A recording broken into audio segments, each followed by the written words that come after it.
US President Donald Trump is banning Nigeria partially from entry into America.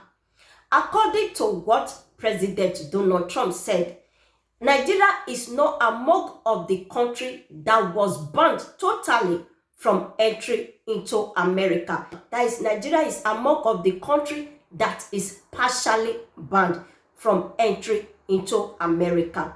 He said if you are a musician, you want to come to the US for concert, you can still enter America for concert.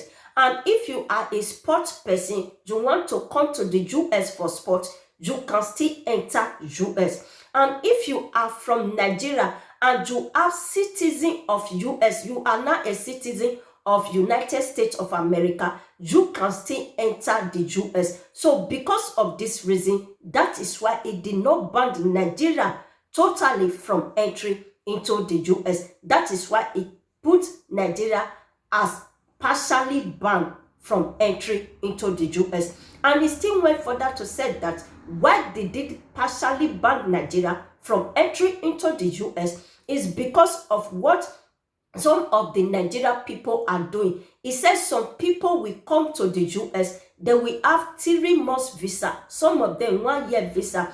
Instead of staying for that 1 year visa, some of them will stay more than stay. They will not even want to go back to their country again. So because of that one, that is why it's banning Nigeria partially. And the second thing is still went further to say that because of what is happening in Nigeria, because of all this Boko Haram and terrorism that is going on in Nigeria, that he don't even know the people that will come to his country, if they are good people or they are all these bandits people or terrorist people, he don't know. So he wants his own citizen to be safe. That is why he's putting Nigeria as a partial country from entry into the US. Take a look at this video. Expanding a travel ban to 5 more countries and imposing new limits on others. From January, citizens of Burkina Faso, Mali, Niger, South Sudan, and Syria will be banned from entering the U.S. They join 12 other countries that have been deemed high risk, including Afghanistan, Sudan, and Yemen. The Trump administration has also imposed full restrictions on people with travel documents issued by the Palestinian Authority. Jordan has been following the latest developments from Washington, D.C., and she joins us now live. Roz, has the Trump administration explained why it's expanding this ban to include these countries? Well, the U.S. has argued that it has an obligation to protect its citizens from the threat of terrorism, of criminals, of other people who might want to do Americans harm. And so they say one of the most effective ways, in their view, to do this is to heavily scrutinize the visa applications of people who want to come to the United States, whether it's to work, whether it's to study, whether it's just to come play tourist. But they say that too many countries, in the U.S.'s view, or rather the Trump administration's view, do not have the same standards even for establishing basic identity documents for their citizens.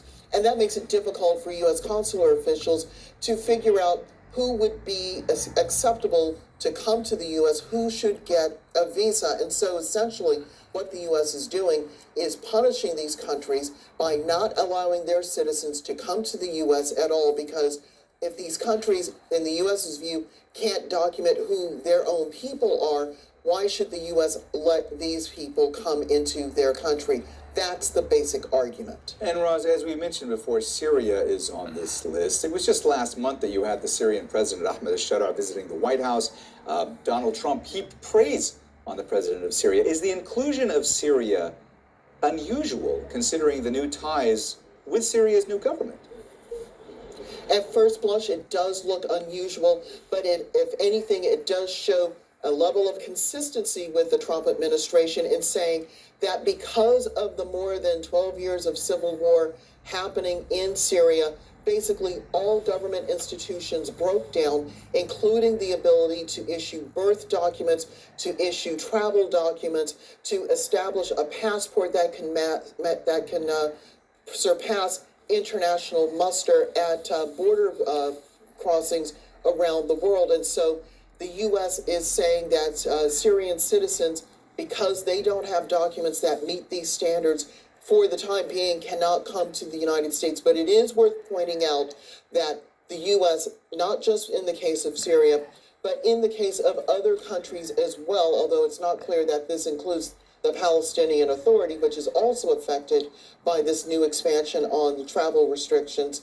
The U.S. is supposed to be working with these countries to improve their systems, the way they document births, the way they handle identity documents, the way they issue passports, the way that they process all of the information that could help U.S. consular officials vet people applying for visas to come here.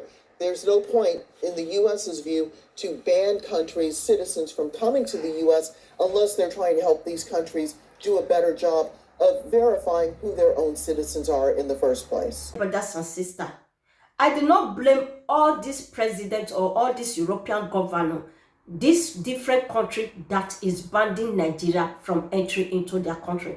I blame our own president and our governor, because if maybe our country is good, nobody will love to leave Nigeria. They will want to live in their country peacefully instead of going to another country to come and be having different problems in that place. Did you know what it takes for you to have documents in different countries? A lot of stress. Well, my dear brothers and sisters, what did you think about this video?